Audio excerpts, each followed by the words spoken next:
Super 6 గురించి మాట్లాడుకుంటున్నప్పుడు ప్రత్యేకించి గౌరవ ముఖ్యమంత్రి శ్రీ నారా చంద్రబాబు నాయుడు గారు అన్న మాటలు నాతోటి ఉచిత బస్సు సౌకర్యం కల్పించాలి. నేను వారిని ఒకటే అడిగాను, మనకున్న ఆర్థిక ఇబ్బందుల్లో దీన్ని ఎలా ముందుకు తీసుకెళ్తారు సార్, అది నెరవేర్చగలమా అనే నాకు ఒక సందేహాన్ని వెలుబుస్తే ఆయనకున్న అపారమైన అనుభవం ఈ రోజున నేను భరోసా ఇస్తున్నాను, ఎట్టి పరిస్థితిని ముందుకు తీసుకెళ్తామని చెప్తే ఈ రోజున ఆయన ఇచ్చిన మాట నెరవేర్చడం ఇది ఆయన ఈ అనుభవానికి ఆయన కమిట్మెంట్కి ఒక చాలా బలమైన నిదర్శనం. అలాంటి ముఖ్యమంత్రి శ్రీ నారా చంద్రబాబు నాయుడు గారికి నా హృదయపూర్వక నమస్కారాలు. ఆడపడుచు అందరి తరపున వారికి కృతజ్ఞతలు తెలియజేసుకుంటా ఉన్నాను. అలాగే గౌరవ మానవ వనరుల అభివృద్ధి, ఇన్ఫర్మేషన్ టెక్నాలజీ, ఎలక్ట్రానిక్స్ మరియు కమ్యూనికేషన్, రియల్ టైం గవర్నెన్స్ శాఖ మంత్రివర్యులు సోదరులు శ్రీ నారా లోకేష్ గారికి నా హృదయపూర్వక నమస్కారం. అలాగే రవాణా శాఖ మంత్రివర్యులు రాలేకపోయారు రాంప్రసాద్ రెడ్డి గారికి, అలాగే భారతీయ జనతా పార్టీ రాష్ట్ర అధ్యక్షులు శ్రీ పివిఎస్ మాధవ్ గారికి, ఆంధ్రప్రదేశ్ రాష్ట్ర రోడ్డు రవాణా సంస్థ చైర్మన్ కొనకళ్ళ నారాయణరావు గారికి, గౌరవ పార్లమెంట్ సభ్యులు విజయవాడ శ్రీ కేసినేని చిన్ని గారికి, విజయవాడ సెంట్రల్ నియోజకవర్గ శాసనసభ్యులు బుండా ఉమేశ్వర గారికి, విజయవాడ ఈస్ట్ నియోజకవర్గ శాసనసభ సభ్యులు గద్దె రామ్మోహన్ రావు గారికి, ప్రిన్సిపల్ సెక్రటరీ రవాణా, రహదారుల, భవనాల శాఖ శ్రీ కాంతిలాల్ గారికి, ఆంధ్రప్రదేశ్ రాష్ట్ర రోడ్డు రవాణా సంస్థ ఉపాధ్యక్షులు మరియు managing director Shri H Dwaraka Tirumalarao గారికి ప్రత్యేకించి మీ అందరికీ పేరు పేరు నా హృదయపూర్వక కృతజ్ఞతలు. ఇది ఆగస్టు 15 79వ స్వాతంత్ర దినోత్సవ సందర్భంగా ప్రత్యేకించి ఈ మహిళలకి ఉచిత బస్సు ప్రయాణం స్త్రీ శక్తి పథకం కింద ప్రారంభించడం చాలా ఆనందదాయకం. ఈ శుభ సందర్భాన మరోమారు మీ అందరికీ స్వాతంత్ర దినోత్సవ శుభాకాంక్షలు తెలియజేస్తా ఉన్నాను. మన రాష్ట్ర ఆడపడుచులకి ప్రత్యేకమైన శుభాకాంక్షలు తెలియజేస్తున్నాను. స్త్రీ శక్తికి సముచిత స్థానం ఇస్తూ మహిళా సాధికారత దిశగా మరో అడుగు ముందుకు వేస్తూ ప్రతి ఆడపడుచుకి ఇచ్చిన మాట నిలబెట్టుకుంటూ నారా చంద్రబాబు నాయుడు గారి నాయకత్వంలో కూటమి ప్రభుత్వం నేటి నుంచి ఆంధ్రప్రదేశ్ నివాసితులైన మహిళలకు, బాలికలకు, ట్రాన్స్జెండర్లకి ఆర్టీసీ బస్సుల్లో ఉచిత ప్రయాణం అందిస్తూ ఉంది.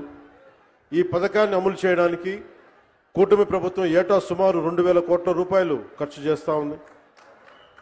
గత ప్రభుత్వ అస్తవ్యస్త విధానాలతోటి కుదేలైన ఆర్థిక వ్యవస్థ గాడిలో పెడుతూనే, ఒకవైపు పెట్టుబడులను ఆకర్షిస్తూనే సూపర్ 6ని చాలా సమర్థవంతంగా ఒక్కొక్క హామీని చాలా బలంగా ముందుకు తీసుకెళ్తున్నారు శ్రీ నారా చంద్రబాబు నాయుడు గారి నాయకత్వంలోని కూటమి ప్రభుత్వం.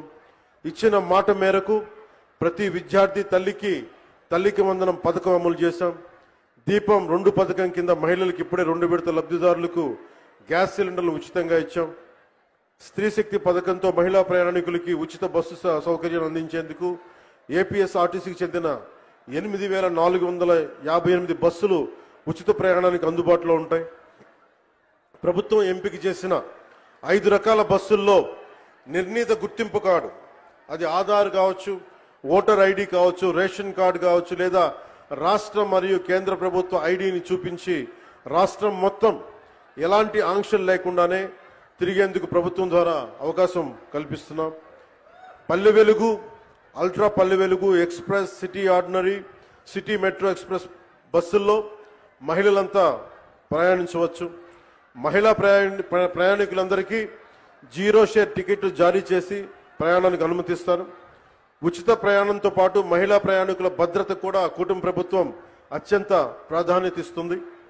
ప్రతి బస్సులోనూ సీసీ కెమెరాలు ఏర్పాటు చేయడంతో పాటు మహిళా కండక్టర్ల వద్ద ఒంటి మీద వేసుకునే కెమెరాలను కూడా ఏర్పాటు చేయబోతా ఉన్నాం. ఇది ఉచిత ప్రయాణం మాత్రమే కాదు, ప్రతి మహిళ ఆర్థిక భద్రత, ప్రయాణ స్వేచ్ఛ, సామాజిక గౌరవం అందించే మార్గం.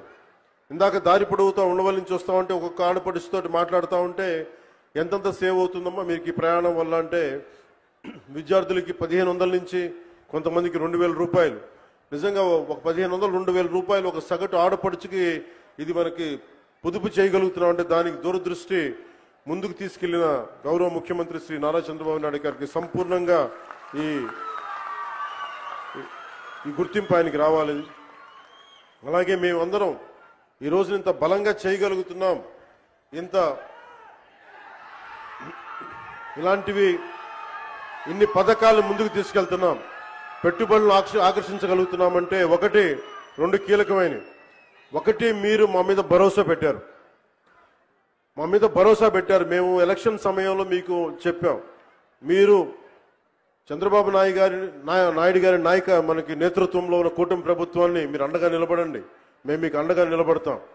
అలాగే భారతీయ జనతా పార్టీ, మనకి ప్రధానమంత్రి గారి నేతృత్వంలో భారతీయ జనతా పార్టీ ఎన్డీఏ ప్రభుత్వం, మీరు నిలబడండి, మేము మీకు అండగా ఉంటామని తెలియజేస్తే, అది మీరు మా మీద పెట్టిన భరోసా ఈ రోజున మీకు ఉచిత బస్సు ప్రయాణం తీసుకొచ్చింది. అలాగే భవిష్యత్తులో కూడా ఏమైతే మీకు హామీలు చేశామో మొత్తం సంపూర్ణంగా సాధ్యమైనంత మేరకు అన్ని రకాల కష్టాలని, అన్ని రకాల అవరోధాలని అధిగమించి మీకు అండగా ఉంటుంది కూటమి ప్రభుత్వం, చంద్రబాబు నాయుడు గారి నాయకత్వంలోని కూటమి ప్రభుత్వం అండగా ఉంటుందని తెలియజేసుకుంటూ, మాకు ఈ రోజున అమరావతి రాజధాని కావచ్చు, అలాగే వైజాగ్ స్టీల్ ప్లాంట్కి కూర్చోబెట్టి నిధులు కావచ్చు, అనేక రకాలుగా పెట్టుబడుల ద్వారా మనకి ఆంధ్రప్రదేశ్ అభ్యున్నతికి అభివృద్ధికి తోడ్పడుతున్న శ్రీ గౌరవ ప్రధానమంత్రి శ్రీ నరేంద్ర మోదీ గారి మార్గనిర్దేశకత్వంలో, నారా చంద్రబాబు నాయుడు గారి నాయకత్వంలో ఇంకా ఎన్నో పథకాలు, సేవలు ఈ కూటమి ప్రభుత్వం మీకు అందిస్తుంది, మీకు అండగా నిలబడతామని తెలియజేసుకుంటూ, మరోమారు 79వ స్వాతంత్ర దినోత్సవ సందర్భంగా మీ అందరికీ మరోమారు స్వాతంత్ర దినోత్సవ శుభాకాంక్షలు తెలియజేస్తారు. రాబందులు స్వైర విహారం చేస్తున్నారు. పొలిటికల్ గవర్నెన్స్, రెడ్ బుక్ పేరుతో రాజ్యాంగ హక్కులను కాలరాస్తోంది ఈ కూటమి సర్కార్. చంద్రబాబు అండతో ఉద్యోగులు, దళితులు, మహిళలపై ఎమ్మెల్యేలు చేస్తున్న దాడులు, దాష్టికాలు చెప్పనలవి కాకుండా ఉన్నాయి. ఏ అధికారం లేకున్నా కూడా ఉద్యోగులపై కూటమి ప్రభుత్వంలో కూటమి ఎమ్మెల్యేలు ఎందుకు అధికారాలు చలాయిస్తున్నారు? అసలు ఉద్యోగులపై అధికారం చలాయించే హక్కు ఎమ్మెల్యేలకు ఎవరిచ్చారు? మాట వినని ఉద్యోగులపై వేధింపులు, బదిలీలు. నిన్నటికి నిన్న చూసుకుంటే కేజీబీవీ ప్రిన్సిపల్ను వేధిస్తూ ఆమదాల వలసలో ఎమ్మెల్యే కూన రవికుమార్ గారి ఉదంతం మనం మాట్లాడాలి ముందుగా. అంటే కూటమి ప్రభుత్వం వచ్చిన నాటి నుండి రాష్ట్రంలో ఇందాక నేను చెప్పినట్టు దళితులు, ఉద్యోగులు, అందులో మహిళా ఉద్యోగుల పట్ల ముఖ్యంగా ఈ ఎమ్మెల్యేలు చేస్తున్న ఒత్తిడి, ఈ ఎమ్మెల్యేలు చేస్తున్న దారుణాలు, బెదిరింపులు, దాష్టికాలు ఒక్కొక్కటి పెరిగిపోతూనే ఉన్నాయి. ఆ బాధితురాలు, ఆ కేజీబీవీ ప్రిన్సిపల్ సౌమ్య గారి మాటలు వింటే, అంటే రాత్రి 10:30 తర్వాత కూడా కార్యాలయానికి పిలిపించుకుని పనుల సాకుతో, పనుల వంకతో ఆవిడ్ని అక్కడే ఉంచుకుంటూ, ఇదేంటి అని ప్రశ్నిస్తే ఆవిడ్ని బెదిరిస్తూ, వాళ్ళ అనుచరులను ఇంటికి పంపించి, ఏం చేద్దామని అర్ధరాత్రులు వీడియో కాల్స్ చేస్తూ, అంటే ఒక మహిళా ఉద్యోగిని అర్ధరాత్రులు మీ కార్యాలయాల్లో అలా తిప్పుకోవచ్చా? అలా ఉంచుకోవచ్చా? ఏమన్నా అంటే పనులు చేయించుకుంటామంటూ సాకులు చెప్తారా? వీడియో కాల్స్ అర్ధరాత్రి చేస్తారా? ఏ ప్రభుత్వంలోనూ చూడలేదు మరి ఇలాంటి ఒక పనితనం. కూటమి ప్రభుత్వంలోనే చూస్తున్నాం. అంటే ఎమ్మెల్యే కూన రవికుమార్ గారు ఒక్కరే కాదు, రాష్ట్రంలో చంద్రబాబు కూటమి సర్కారు వచ్చిన నాటి నుండి పొలిటికల్ గవర్నెన్స్, రెడ్ బుక్ రాజ్యాంగం అమల్లో భాగంగా ఎమ్మెల్యేలు కూటమి రాబందుల మాదిరిగా స్వైర విహారాలు చేస్తున్న ఒక్కొక్కటి మనం ఈరోజు మాట్లాడుకుంటూ వద్దాం. మాట వినకపోతే సస్పెండు, మాట వినకపోతే బదిలీ, మాట విన్నావా నెత్తినెక్కించుకుని ఊరేగడం, మీకు నచ్చినట్టు అధికారుల్ని మీ కాళ్ల కింద చెప్పులుగా పెట్టుకోవడం. ఈ అధికారాన్ని చంద్రబాబు నాయుడు గారే ఎమ్మెల్యేలకు ఇచ్చారు. ప్రభుత్వ ఉద్యోగుల్ని ఎమ్మెల్యేల కాళ్ల కింద చెప్పులుగా పెట్టేసిన ఘనత గౌరవ ముఖ్యమంత్రి వర్యులు శ్రీ నారా చంద్రబాబు నాయుడు గారికే దక్కుతుంది. ఈరోజు రేషన్ కార్డ్ దగ్గర నుంచి ఈ రోజున రాష్ట్రంలో ఏ అర్జీ పెట్టుకోవాలన్నా కూడా మహిళలు ఎమ్మెల్యేల దగ్గరికి, వాళ్ళ సంబంధిత అనుచరుల దగ్గరికి వెళ్ళి మొరపెట్టుకోవాల్సిన పరిస్థితి. ఇలాంటి పరిస్థితి ఇంతకు ముందు జరిగిందా? ఇంతకు ముందు ఉందా? ఉద్యోగులకు ఏ అవసరం వచ్చినా, అంటే చివరికి నిబంధనల ప్రకారం వారికి చేయాల్సిన పనులు కూడా ఆ పై అధికారులు చేయాలంటే ఎమ్మెల్యేల దగ్గరకు, నాయకుల దగ్గరికి వెళ్ళి అడుక్కోవాలన్నమాట. ఇది ఈ రోజున పరిస్థితి. మహిళల మీద వినకపోతే దారుణాలకు దిగజారడము, వేధింపులకు పాల్పడ్డం. ఉద్యోగ భయంతో తమ ప్రాణాలకు హాని తలపెడుతున్నారు అని చెప్పి పోలీసులతో మొరపెట్టుకున్నా కూడా పోలీసులు పట్టించుకొని పరిస్థితి ఈరోజు రాష్ట్రంలో మనం చూస్తూ ఉన్నాం. ఇక్కడ కనుక మనం చూసుకున్నట్లయితే పల్నాడు ఎస్పీకి ఫిర్యాదు చేసేందుకు అంబులెన్స్లో వచ్చింది రోసమ్మ గారు. మీరు చూడొచ్చు, టీడీపీ మహిళా నేత నుండి నన్ను కాపాడండి బాబోయ్ అంటూ మొరపెట్టుకుంటోంది ఆవిడ. కలెక్టరు ఎస్పీకి వృద్ధురాలు వినతి పత్రం అందించి ఆమె ఎకరంన్నర స్థలం దురాక్రమణకు మహిళా నేత దౌర్జన్యం చేస్తున్నారు అంటూ ఆవేదన వ్యక్తం చేస్తే అసలు ఆమెని పట్టించుకున్న వాళ్ళు లేరు ఈ రోజున. అంటే ఇలాంటి న్యూస్లు నిజంగా జరిగితే కూడా ఇవన్నీ ఒక సాక్షి పేపర్లోనే ఎందుకు వస్తున్నాయి, మిగతా పేపర్లో ఎందుకు రావట్లేదు? ఈ న్యూస్ అబద్ధం కాదు, ఆమె ఆవేదన అబద్ధం కాదు, మరి ఒక్క సాక్షి మాత్రమే ఎందుకు నిస్సహాయాల పక్కన, అభాగ్యుల పక్కన నిలబడి ప్రశ్నిస్తోంది ఈ రోజున?